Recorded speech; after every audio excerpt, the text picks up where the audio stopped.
우리에게 주시는 하나님의 말씀은 에베소서 4장 7절에서부터 16절까지의 말씀입니다. 에베소서 4장 7절에서부터 16절까지의 말씀, 신약성경 313면입니다. 이 말씀을 제가 봉독하겠습니다. 우리 각 사람에게 그리스도의 선물의 분량대로 은혜를 주셨나니 그러므로 이르기를 그가 위로 올라가실 때 사로잡혔던 자들을 사로잡으시고 사람들에게 선물을 주셨다 하였도다. 올라가셨다 하였은즉 땅 아래 낮은 곳으로 내리셨던 것이 아니면 무엇이냐? 내리셨던 그가 곧 모든 하늘 위에 오르신 자니 이는 만물을 충만하게 하려 하심이라. 그가 어떤 사람은 사도로, 어떤 사람은 선지자로, 어떤 사람은 복음 전하는 자로, 어떤 사람은 목사와 교사로 삼으셨으니 이는 성도를 온전하게 하여 봉사의 일을 하게 하며 그리스도의 몸을 세우려 하심이라. 우리가 다 하나님의 아들을 믿는 것과 아는 일에 하나가 되어 온전한 사람을 이루어 그리스도의 장성한 분량이 충만한 데까지 이르리니 이는 우리가 이제부터 어린아이가 되지 아니하여 사람의 속임수와 간사한 유혹에 빠져 온갖 교훈의 풍조에 밀려 요동하지 않게 하려 함이라. 오직 사랑 안에서 참된 것을 하여 범사에 그에게까지 자랄지라. 그는 머리니 곧 그리스도라. 그에게서 온 몸이 각 마디를 통하여 도움을 받음으로 연결되고 결합되어 각 지체의 분량대로 역사하여 그 몸을 자라게 하며 사랑 안에서 스스로 세우느니라. 아멘. 사랑하는 성도 여러분, 오늘은 성령 강림 주일입니다. 지난주에도 말씀드렸듯이 마가의 다락방에 120명의 성도들이 모여서 한 마음으로 기도하였을 때 하나님께서 그 가운데 성령을 내려주셨습니다. 그래서 교회에서 이 성령 강림 주일을 기념하고 지내는 것은 굉장히 중요합니다. 왜냐하면 이 성령 강림 주일을 통해서 교회가 시작되었기 때문입니다. 그래서 우리가 이 성령 강림 주일을 기리고 지내는 것은 교회의 근본을, 교회의 시작을 우리가 다시 한번 기념하면서 하나님 뜻 안에서 온전한 교회를 이뤄가기를 간절히 원하는 그런 마음으로 우리가 이 예배를 드리는 것입니다. 근데 여러분, 이렇게 성령 강림 주일을 우리가 기념하고 예배를 드릴 때 우리가 꼭 알아야 될 것이 있습니다. 이 성령에 대해서 우리가 좀 알아야 되는데요. 이 마가의 다락방에서 성령님께서 임하여 주실 때 대체 그 성령님은 어떤 특징을 갖고 있을까? 어떤 모습이었을까라는 것입니다. 그것에 대해서 사도행전 2장 1절에서부터 4절까지 말씀은 이렇게 말씀하고 있습니다. 오순절 날이 이미 이름에 그들이 다 같이 한 곳에 모였더니 호련히 하늘로부터 급하고 강한 바람 같은 소리가 있어 그들이 앉은 온 집에 가득하며 마치 불의 혀처럼 갈라지는 것들이 그들에게 보여 각 사람 위에 하나씩 임하여 있더니 그들이 다 성령의 충만함을 받고 성령이 말하게 하심을 따라 다른 언어들로 말하기를 시작하니라. 아멘. 자, 성령이 임하였던 이 모습 가운데 이 세 가지 특징이 있습니다. 자, 그렇다면 그 세 가지 특징이 뭘까요? 그 중에 첫 번째는 그곳에 모인 모든 사람들이 다 성령의 충만함을 입었다고 했습니다. 120명에 되는 사람들이 한 사람도 예외가 없이 다 성령의 충만함을 받았다. 이것이 가장 첫 번째 특징입니다. 그리고 두 번째 특징은 뭐냐? 강하고 급한 바람, 그리고 불의 혀 같은 모양을 다 보았어요. 한 사람도 예외 없이 120명에 되는 사람들이 다 불의 혀 같은 것, 강한 바람 같은 것을 보았습니다. 여러분, 오늘 이 강단을 장식한 이 좌우에 여러분 이 꽃꽂이를 한번 보십시오. 빨간색, 그리고 빨간색 휘어진 가지가 위로 쫙 올라가잖아요. 뭐같이 생겼습니까? 예, 불의 혀같이 생겼습니다. 성령의 강림하는 이 모양, 사실 우리가 상상해 보면 어떤 모양인지 우리가 잘 알지 못합니다. 그러나 성경에서 분명히 말씀하고 있는 것은 한 사람도 예외 없이 120명 되는 모든 사람들이 다 급하고 강한 바람, 성령의 불 같은 혀가 휘어지는 것 같은 것을 다 경험하였다 말씀하고 있습니다. 이것이 두 번째 특징이고요. 그리고 마지막 세 번째 특징은 이 사도행전 2장 4절에서 말씀하고 있는데요. 이렇게 말씀하고 있습니다. 성령이 말하게 하심을 따라 다른 언어들로 말하기 시작하였다. 120명이 되는 모든 사람들이 각자 다른 방언을 말했다고 했습니다. 각 지역, 각 나라. 물론 이 사도행전 2장 4절 이후의 말씀에 보면 여러 지역과 나라들의 말을 했다는 것에 대해서 자세하게 기록하고 있지만 우리가 추측해 본다면 그거보다 더 많은 나라와 지역의 방언들을 말했다는 걸 알 수 있습니다. 그래서 120명이나 되는 사람들 한 사람도 예외 없이 다 방언을 했습니다. 다른 나라의 말을 했습니다. 이것이 성령이 임하였던 바로 그곳에서 일어난 세 번째 특징입니다. 그런데 여기서 우리가 또 한 가지 분명히 알아야 될 것이 있습니다. 그것은 바로 그곳에 모인 120명의 모든 성도들 한 사람도 예외 없이 이 세 가지 특징을 다 경험했다는 것이고요. 또 하나는 한 성령님을 통해서 이루어졌다는 것입니다. 이쪽 성령님 따로 있고 저쪽 성령님 따로 있고 앞에 뒤에 있는 성령님 따로 있는 것이 아니라 이름이 다른 성령님이 따로 있는 것이 아니라 모두 다 한 성령, 한 하나님, 한 예수님인 이 삼위일체 하나님의 성령의 영으로 인해서 그 경험함으로 인해서 이 특징을 그들이 모두 다 경험했다는 것이죠. 한 성령님이 그렇게 충만함을 그들 가운데 내려주셨다는 것입니다. 이것에 대해서 에베소서 4장 6절 말씀 이렇게 말씀하고 있습니다. 하나님도 한 분이시니 곧 만유의 아버지시라. 만유 위에 계시고 만유를 통일하시고 만유 가운데 계시도다. 아멘. 이것이 지난주 하나님 말씀인 성령의 일치성입니다. 오직 한 성령을 모두 다 경험하여서 우리는 함께 신앙생활을 하고 있습니다. 근데 이렇게 함께 신앙생활하고 있는 우리의 한 성령을 경험한 우리들은 좀 차이가 있어요. 그 안에 우리가 나눔이 있을 수 있고 조금의 다툼이 있을 수도 있습니다. 그러나 우리는 한 성령으로 하나됨으로 인해서 우리는 한 성령을 받은 형제 자매들로서 서로를 이해하고 인정하고 받아들일 수가 있습니다. 우리의 분명한 차이가 있지만 다양한 방식으로 성도들이 신앙생활하고 있는 것을 우리가 이해하고 받아들일 수가 있습니다. 여러분 한 가지 예를 들어볼까요?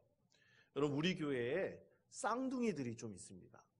예, 우리 이만훈 성도님하고 그리고 김선영 집사님 이 자녀들인 이 하준이, 하민이가 있고요.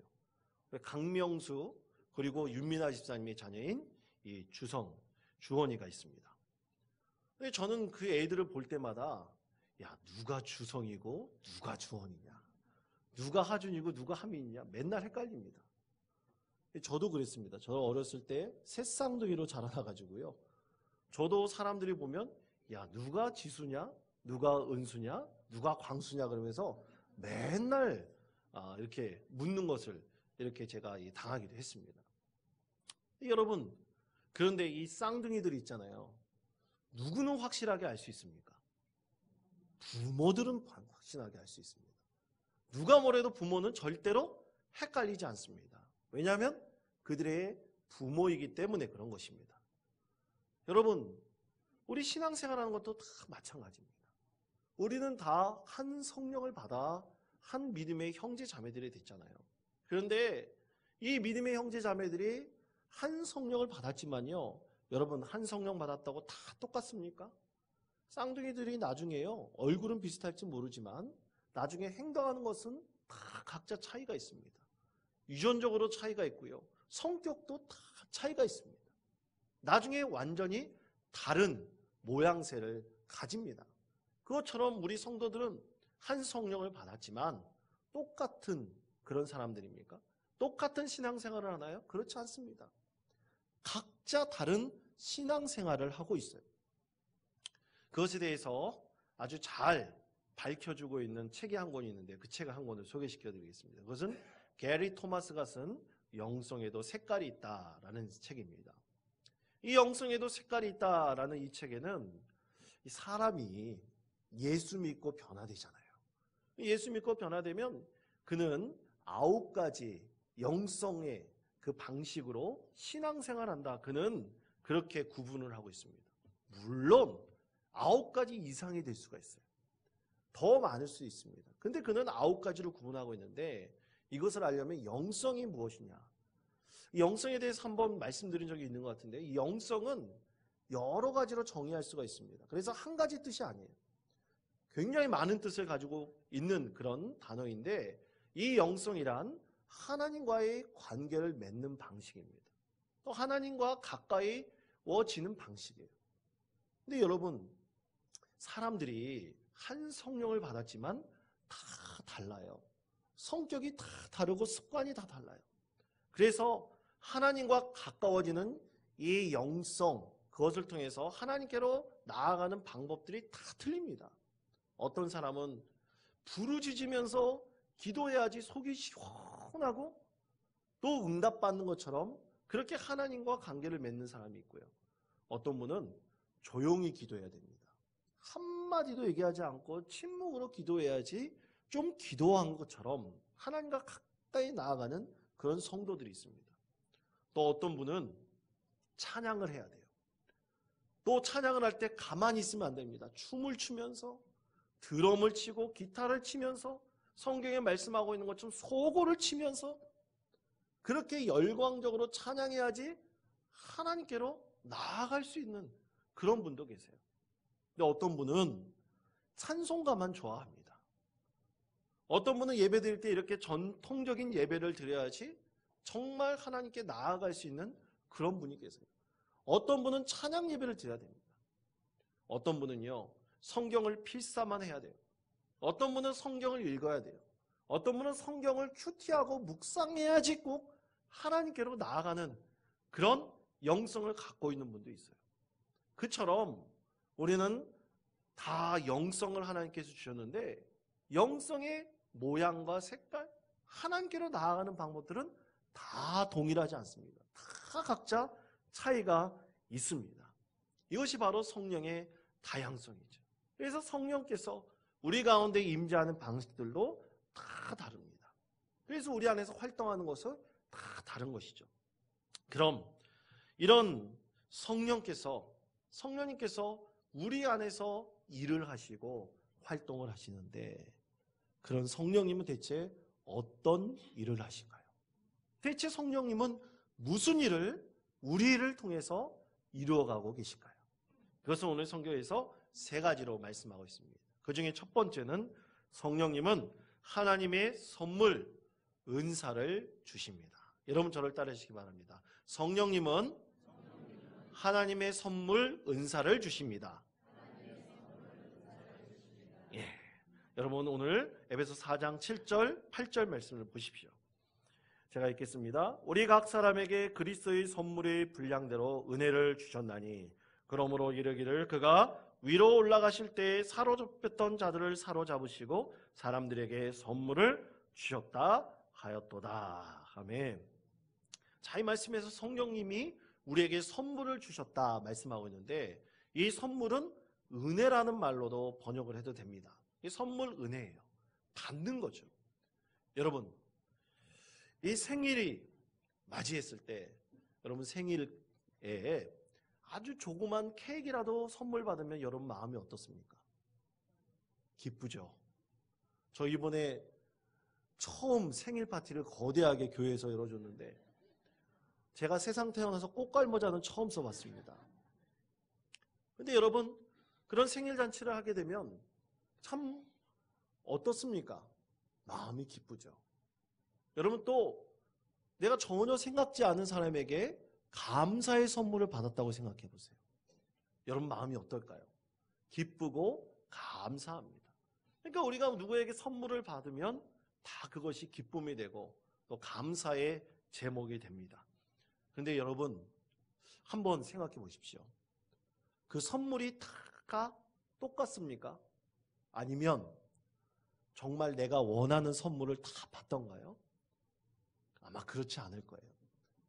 우리 부모가 자녀에게 선물을 줄 때 이 자녀에게 정말로 합당한, 정말로 부모 생각에는 좋은 선물을 줄 텐데 이 자녀는 그 선물이 만족스럽지 않을 수도 있어요.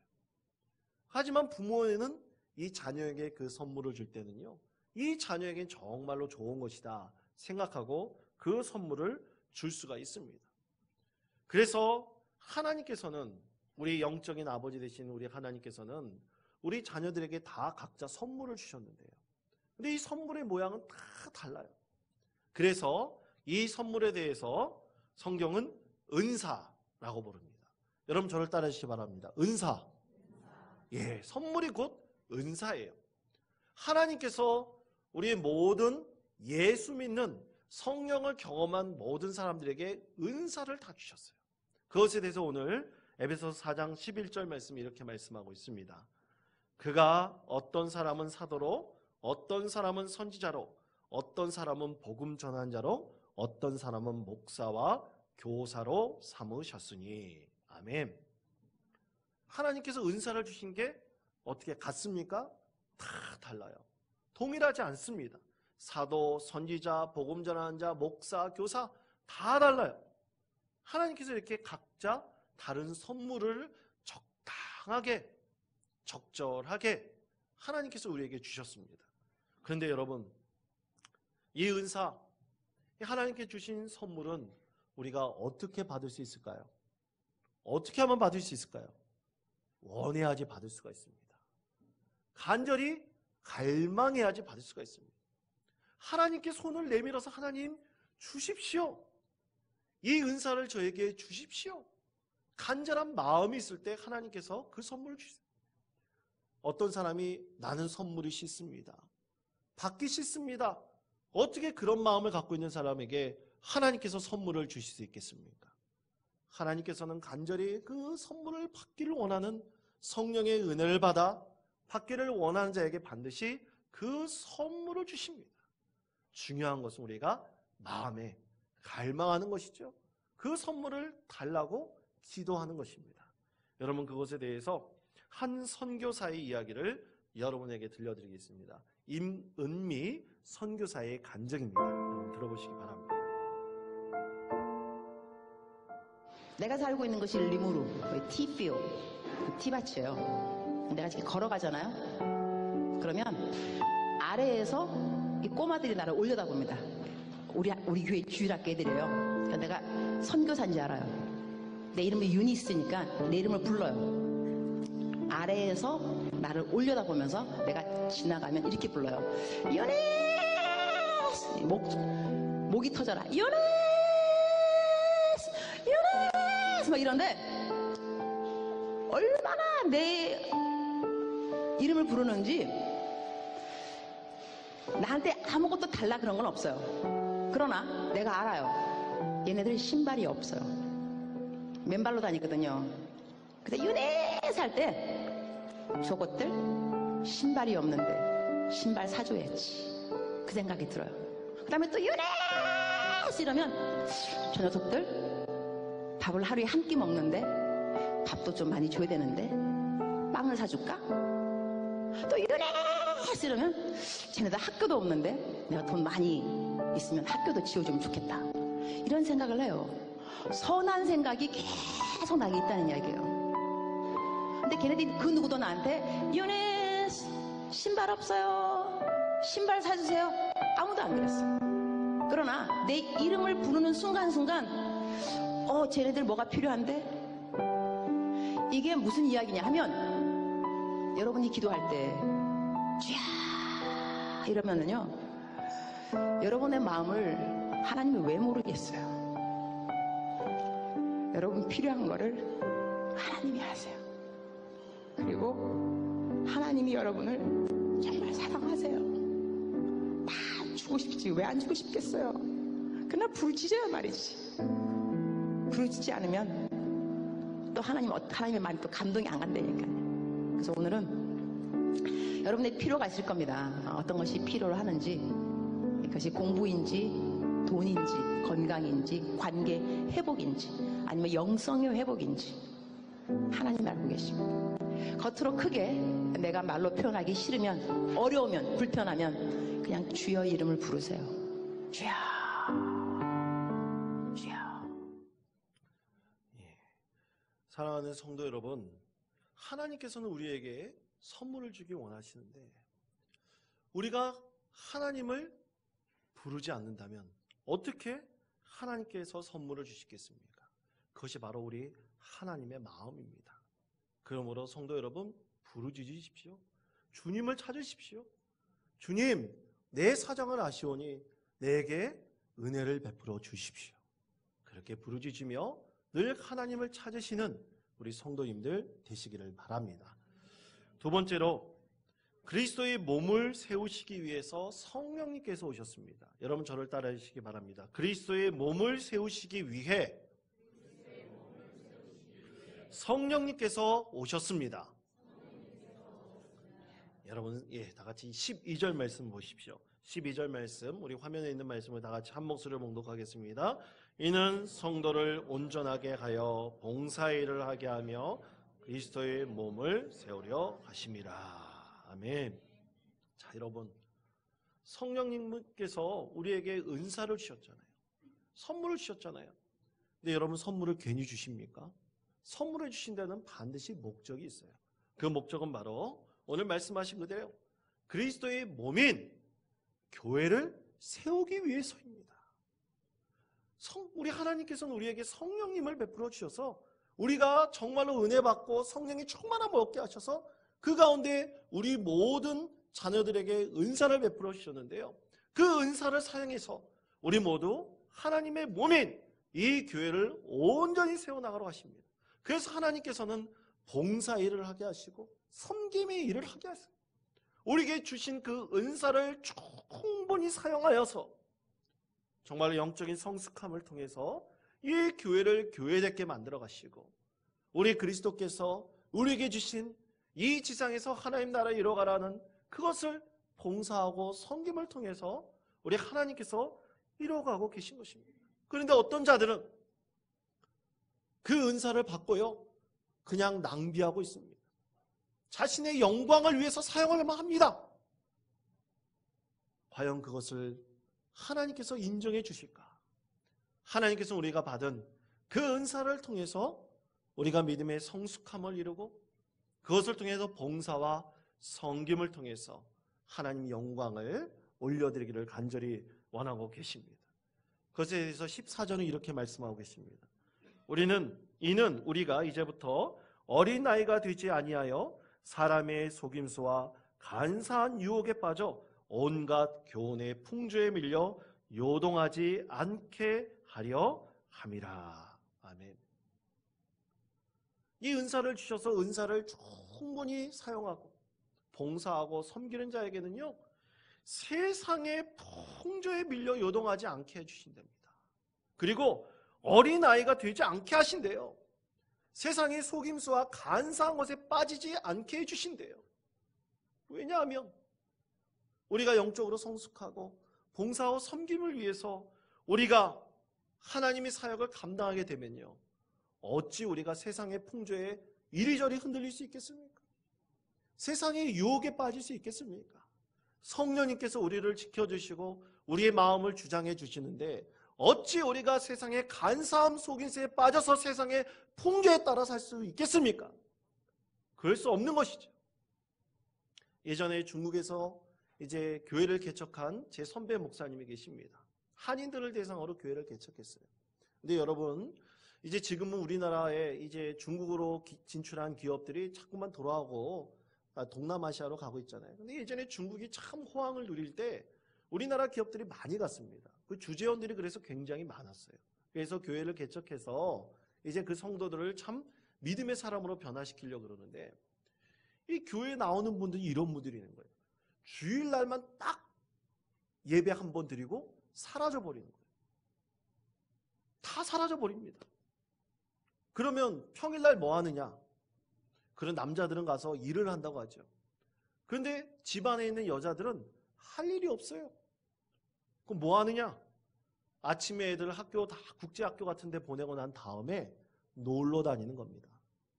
골프장에 가면 골프 치는데 너무나 싸니까 골프장에 한국의 여성들이 바글바글한 거예요. 그리고 밥 먹고 노래방 가고 밥 먹고 다른 일하고 놀러 다니는데 모든 시간을 낭비하는 겁니다. 그래서 이 선배 목사님이 안 되겠다. 그 성도들을 불렀어요. 주일날 한 번 예배드리는 그 성도들을 불러서 우리 다 같이 성경 공부하자. 제자 훈련하자. 전도 폭발 훈련 받자. 그렇게 성도들을 불러가지고 함께 훈련을 시켰습니다. 그랬더니 나중에 그렇게 놀러 다니던 그 성도들이 변화되어서요.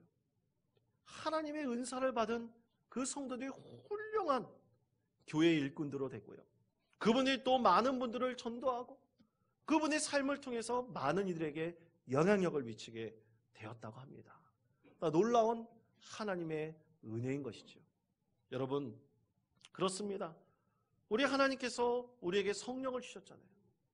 그 성령의 은사를 충분히 사용하는 자, 봉사와 섬김의 일을 감당하고 영적으로 성숙하기를 원하는 사람들은 세상적인 것들이 재미가 없습니다. 하나님의 은혜를 사모하는데 기쁨과 그리고 감사가 있습니다. 그것만이 나에게 참된 만족을 줄 수 있는 겁니다. 사랑하는 성도 여러분, 여기에 혹시 세상에 두 번 살 수 있는 사람들이 있습니까? 우리는 이 세상에 단 한 번뿐인 생명을 하나님께서 허락해 주셨습니다. 이 한 번뿐인 생명을 통해서 하나님께서 영광 받기를 간절히 원하고 계십니다. 이 한 번뿐인 삶을 무의미한 것에 시간을 뺏기고 향락과 즐거움에 빠져 살겠습니까? 아니면 하나님 나를 이루고 의미 있는 삶을 살면서 우리의 영적인 기쁨과 만족함을 더하며 살겠습니까? 하나님께서 간절히 원하고 계신 것은 우리가 하나님께서 주신 이 성령의 은사를 사용하여 영적인 성숙함을 이루고 그리고 봉사와 섬김을 통해서 하나님 나라를 이루어 가시는 것입니다. 바로 이러한 하나님의 은사를 받은 사랑하는 성도 여러분, 믿음 안에서 승리하시는 우리 모든 성도님 되시기를 간절히 축원드립니다. 마지막 세 번째로, 성령님은 우리를 그리스도에게까지 자라게 하십니다. 그럼 15절 말씀입니다. 15절 말씀 우리 다 같이 읽겠습니다. 오직 성령 사랑 안에서 참된 것을 가여 범사에 그에게까지 자랄지라. 그는 머리니 곧 그리스도라. 아멘. 자, 우리가 이 은사를 사용하여 영적인 성숙을 이뤄서 어디까지 자라야 되느냐? 예수님에까지 자라야 됩니다. 예수님까지 자라야 된다는 것은 예수님을 닮아가는 거예요. 예수님처럼 이 세상을 사는 겁니다. 예수님처럼 살아갈 때 참으로 하나님께서 그 가운데 은혜를 베풀어 주신다 말씀하십니다. 그런데 여러분, 이것은 결코 혼자 되지 않습니다. 우리 형제 자매들이 있어야 됩니다. 함께 신앙생활하며 함께 공유하고 함께 공존하는 우리 성도들이 필요합니다. 저는 종종 이 목회자로 목회를 하면서 과거에서부터 현재 이르기까지 가끔 이런 성도들의 얘기를 듣습니다. 목사님, 어떤 성도 말 때문에 제가 상처받아서 교회 못 나오겠습니다. 목사님, 어떻게 저런 사람이 신앙생활합니까? 저런 사람하고 나는 신앙생활 할 수 없습니다. 그런 얘기를 종종 하시는 분들을 만나게 됩니다. 그때마다 그 성도를 위해서 기도할 때 제 마음속으로 기도하는 것이요, 죄송합니다. 제가 가르치고 제가 못나서 잘 가르치지 못하고 잘 양육하지 못해서 상처를 입게 되었습니다. 죄송합니다. 그렇게 하나님께 기도하며 그 성도를 위해서 기도합니다. 여러분, 어떤 성도는 그런 말씀을 하시더라고요. 이 예배드리고 참 하나님 은혜 받고 참 거룩하고 신실한 믿음의 삶을 살아야 되겠다. 착하게 진실하게 살아야 되겠다. 그렇게 생각하고 예배 잘 드리고 예배당 밖을 나가는데 나가서 주차장에서부터 마음이 바뀌더라고. 그때부터 마음이 바뀌고 다툼이 있고 화를 내고 자기중심적으로 변한다. 그렇게 얘기하시는 분들이 있습니다. 근데 여러분, 그렇게 죄 많은 사람들이 왜 교회를 나옵니까? 저도 마찬가지인데요. 왜 그렇게 이 세상 살면서 죄도 많이 짓고 잘못된 일을 많이 하고 자기만을 생각하는 사람들이 교회에 나와서 예배드리고 그렇게 회개하려고 할까요? 그렇지 않으면 이 세상을 살아가기 힘들기 때문입니다. 여러분, 사실 교회는 성도들의 공동체라고 하지만 거룩한 성도들의 모임이라고 하지만 사실은 죄인들의 집합소가 교회입니다. 죄인들끼리 함께 생활하면서요, 우리의 죄들을 서로 용납하고 받아들이는 훈련을 통해서 진짜 성도들로 거듭나는 것입니다. 진짜 하나님의 은혜로 하나님께서 원하시는 교회를 만들어가는 것입니다. 어떤 성도님이 성경 공부 때 그런 얘기를 한 적이 있습니다. 목사님, 저에게 참 불편하게 하는 성도가 있는데 그 성도를 위해서 기도해야 됩니까? 어떻게 해야 됩니까? 물론 기도해야 되죠. 그러나 그 성도를 위해서 기도하기 전에 자기 자신을 위해서 기도해야 됩니다. 자기 자신이 예수님에까지 자라나 그 성도를 용납하고 인정하고 이해하고 받아들일 수 있을 때까지 기도해야 됩니다. 예수님께서는 그렇게 하셨습니다. 자기를 죽이려는 원수까지도 사랑하셔서 자기를 배반한 제자까지 사랑하셨습니다. 그것이 바로 그리스도에게까지 자라나는 것입니다. 그러므로 사랑하는 성도 여러분, 저도 부족한 것이 많습니다. 여기 계신 모든 분들 부족한 것이 많을 것입니다. 그러나 서로 상처도 주고 아픔도 주고 부족함 때문에 많은 사람들에게 피해를 줄 수 있지만 그것을 여러분 예수 그리스도 안에서 서로 회복하며 이해하고 받아들이고 용납하면서 우리 하나님께서 주신 이 성령의 다양한 은사를 충만히 누리는 우리 성도님들 되지 않으시겠습니까? 하나님께서 이 교회에 베풀어 주신 그 성령의 충만함을 통해서 참으로 하나님 나라를 이뤄가는 믿음의 공동체 이루지 않겠습니까? 그 상처가 있다면 그 상처를 함께 보듬어주고 함께 공유하면서 믿음 안에서 서로 살아가는 형제 자매들 되지 않겠습니까? 이 믿음의 형제들을 자매들을 이루어가시는 우리 모든 성도님 되시기를 바라고요. 우리가 이 세상에서 하나님 품에 올라가는 그 순간까지 참으로 하나님께서 원하시는 아름다운 믿음의 공동체, 성령을 통해서 주시는 하나됨과 다양성을 통해서 하나님께 영광 올려드리는 믿음의 교회 이루어가시는 우리 모든 성도님 되시기를 간절히 축원드립니다. 기도하겠습니다.